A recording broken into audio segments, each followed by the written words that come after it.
काशीपुर में रविवार को हर वर्ष की तरह नवंबर माह में होने वाले Uttar Pradesh Uttarakhand medical and sales representative association की काशीपुर यूनिट की वार्षिक जनरल बॉडी मीटिंग केमैक्स रेस्टोरेंट आवास विकास काशीपुर में संपन्न हुई, जिसमें चुनाव पर्यवेक्षक स्टेट से कामरेड जिया उल हक की अध्यक्षता में आम सहमति से नई कार्यकारिणी का गठन किया गया, जिसमें सर्वसम्मति से सभी यूनिट के सदस्य के सामने वर्ष 2025-26 का चुनाव संपन्न हुआ, जिसमें अध्यक्ष पद के लिए कामरेड गोपाल बिष्ट को चुना गया, कामरेड अखिल शर्मा सचिव, कामरेड अनुज कौशिक कोषाध्यक्ष, कामरेड पवन जोशी उपसचिव, कामरेड गिरीश सुंदरियाल उपाध्यक्ष तथा कामरेड शैलेंद्र कुमार, कामरेड विशाल काम्बोज, कामरेड तरुण चौधरी, कामरेड अबरार अहमद खान, कामरेड मोहित चौहान एवं कामरेड सुनील जोशी इत्यादि E0C0 बॉडी सदस्य चुने गए। इस प्रक्रिया को संचालित कर रहे स्टेट पर्यवेक्षक कामरेड जियाउल हक की अध्यक्षता में पूरे लोकतांत्रिक एवं पारदर्शिता के साथ संपन्न हुई। साथ ही नई कार्यकारिणी का फूल मालाएं पहनाकर स्वागत किया गया एवं सभी ने एकजुटता से मिलकर साथ काम करने एवं संगठन को मजबूत बनाने पर बल दिया। वक्ताओं ने अपने भाषण में वर्तमान में पास किए गए 4 काले श्रम विरोधी कानूनों का कड़ा विरोध किया तथा भविष्य में संगठन द्वारा सदस्यों के हित में आयोजित किए जाने वाले सभी कार्यक्रमों को अधिक से अधिक सदस्य संख्या में भाग लेकर सफल बनाने का प्रण किया गया, जिसमें मेंबरशिप कलेक्शन और ग्रीन कार्ड चेक करना भी सम्मिलित है। आप सभी लोगों से यही कहना है, ये तो पिछली बार का जो भी हो गया लेखा जोखा, एक मैं आपको छोटी सी बात बताना चाहूँगा। इस बार हम लोग यूपी मसाला की स्टेट कॉन्फ्रेंस थी, ये एजीपी जैसे हमारी होगी, हमारे यूनिट के द्वारा जो कार्य किए गए या जो मेरे उसमें आते हैं, एक 13/4 को हमने GB meeting special GB meeting करी थी अपना रेस्टोरेंट में, जिसमें जिया उल हक जी आए थे। और फिर एक 18 तारीख को दिल्ली में एक जो 4 संहिताएं लगा दी उसके विरोध के लिए, क्योंकि अब हमारा को ये पता था कि इन्होंने पास तो करा लिए थे संविधान, ये अभी सभी अपने साथियों का दिल से धन्यवाद देना चाहता हूँ, जो मुझे यहाँ पे एक नई जिम्मेदारी दी गई है। यूपी हमारे काशीपुर यूनिट के प्रेसिडेंट के तौर पे मैं अपने सभी साथियों का तहे दिल से धन्यवाद देना चाहता हूँ। और मैं ये कहना चाहता हूँ कि ये जो जिम्मेदारी आप लोगों ने मुझे दी हुई है, तो मैं इसको एक अपने पूरे कर्तव्यों को काफ़ी निष्ठा के साथ इसको निभाने की पूरी कोशिश करूँगा और अपने साथियों को साथ लेकर के चलने की कोशिश करूँगा। और हम जो है ये आज के डेट में कंपनियों की ओर से शोषण वगैरह हो रहा है, उसके खिलाफ जो पहले विरोध किया था उससे तेज विरोध हम लोग इसमें करेंगे। ऐसे कौन कौन सी समस्याएं जो एसोसिएशन के लिए आप करना चाहते हैं?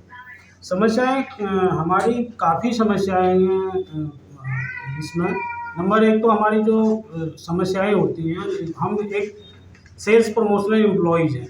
अब आपको पता है पिछली बहुत 2-3 दिन पहले इन्होंने एक 4 श्रम संहिताएं लागू कर दी, जो 29 लेबर कोड हमारे थे, लेबर बिल थे, हमारे लेबर कानून थे, उनको इन्होंने एक संहिता बना दी 4, 29 में से निकाल के उनको सिर्फ 4 बना दिए।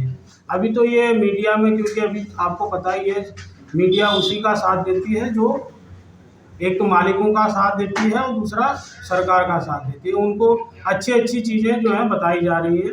जो मेन हमको दिक्कतें आने वाली हैं, जैसे हमारे कॉमरेड अभी जिया उल हक ने बताया था कि 1976 का जो हमारा SPA एक्ट है उसको ख़त्म कर दिया गया है, जिसमें हमारे उसमें क्या था कि बार्गेनिंग राइट्स हमारे होते हैं, तो हमारे बार्गेनिंग राइट्स बिल्कुल ही ख़त्म कर दिए हैं और फिक्स एम्प्लॉयमेंट जो कर दिया गया है।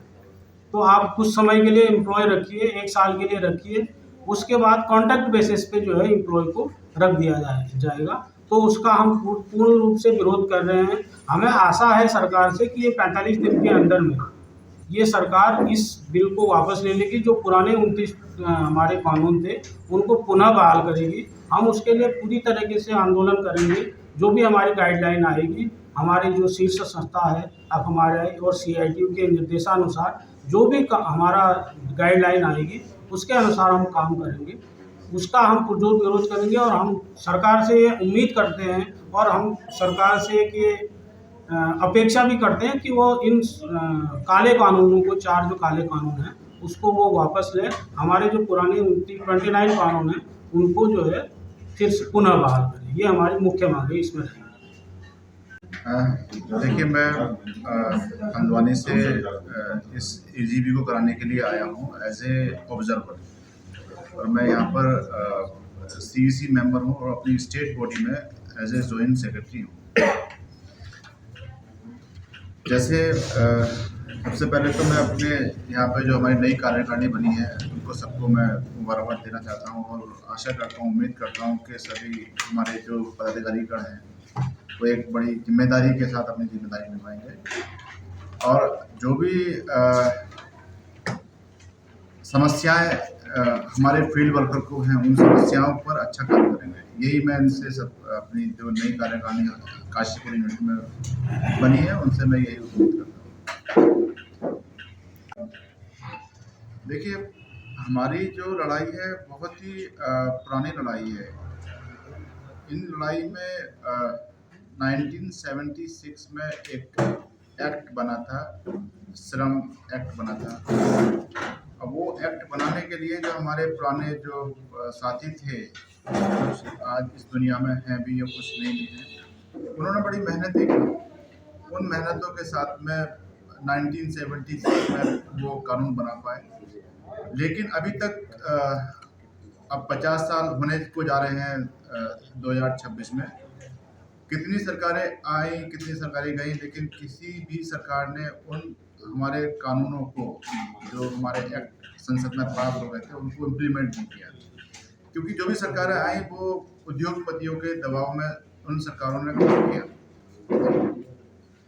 अब जो मौजूदा सरकार हमारे केंद्र में है वो भी पूरी हमारी उद्योगपतियों की सरकार है। उन्होंने उद्योगपतियों का भला करते हुए हमारे जो श्रम कानून जो हमारे संसद में पास हुए थे उनको ख़त्म करके 4 लेबर कोड बना दिए।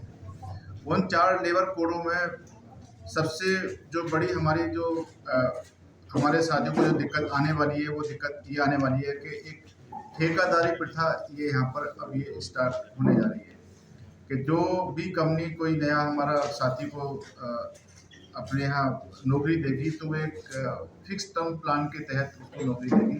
11 महीने उसको रखेगी, 11 महीने बाद फिर उसका रिन्यू उसका करेगी। वो चाहे तो रिन्यू कर भी सकती है, वो चाहे तो रिन्यू नहीं भी कर सकती है। तो इससे बेरोजगारी की समस्या और उत्पन्न होने वाली है। अब कोई हमारा साथी अपना पूरा समय अपनी किसी भी कंपनी को देता है तो उसमें क्या होगा कि 9 महीने 11 महीने बाद फिर कंपनी निकाल देगी उसको, तो ना उसका इंक्रीमेंट होता है, ना ग्रेजुएटी होती है, ना पीएफ होता है, जितने भी सब उसके राइट्स होते हैं काम के अधिकारों के तहत वो सब छीनेंगे। तो हम इन सब चीज़ों का पुरजोर विरोध करेंगे और अभी जो भी हमारा संगठन ऑल इंडिया संगठन FMRI जो भी वहाँ से गाइडलाइन आएगी, जो भी जहाँ भी धरना प्रदर्शन हमारा होगा हम उसको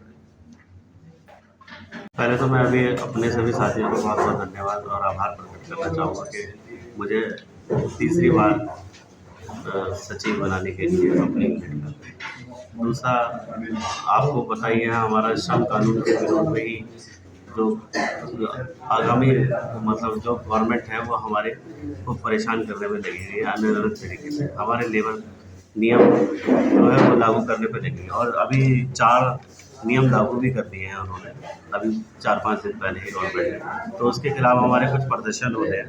एक 22 और 23 नवंबर को सभी सदस्य आगामी कार्यक्रम में सक्रियता शामिल रहेंगे और 24 से 26 नवंबर तक काली पट्टी हाथ में बांधकर हम उसका प्रदर्शन करेंगे, फील्ड में काम करेंगे। और 24 नवंबर को हमारी जितनी भी UPMSRE की इकाइयाँ हैं, जैसे काशीपुर इकाई है, हल्द्वानी इकाई है, सब एक पुतला बना के 4 श्रम कानून का वो फूका जाएगा। और तीसरा 26 नवंबर को संयुक्त ट्रेड यूनियन के साथ मिलकर SDM कार्यालय में हम धरना प्रदर्शन करेंगे। ये हमारा उन कानूनों के खिलाफ एक आम आगामी कार्यक्रम होगा। सही है। अभी हमारे एक मित्र थे, उनकी डेथ हो गई तो बड़ी समस्या में थे, तो हमने उनकी कंपनी से कंपनी ऑफर उनको 50,000 रुपये कर रही थी, पर हमने उनको 3 लाख रुपये करीब दिलवाए और उनको बहुत सहायता हुई उस उन्होंने। और हमारे जो UPMSRA के, अगर वो हमारा मेंबर है UPMSRA का, तो विद इन 30 डेज के अंदर आप उसको 50,000 का एक अमाउंट और हम यूनिट की तरफ से अप्रूव कराते हैं, जो कि 1 महीने के अंदर अंदर उसके परिवार वालों को मिल जाता है। और हम लोकल यूनिट भी मिलके, अगर वो हमारा मेंबर है तो जो भी हम लोग आपस में मिलकर इकट्ठा करते हैं तो वो भी उसको दिया जाता है। लास्ट हमने एक महेंद्र शर्मा जी थे, उनको करीब 55,000 रुपये की रकम हमने दी थी यूनिट की तरफ से। क्यों नहीं है, हम यूनियन के जो हमारे मेंबर हैं वही सब रहते हैं।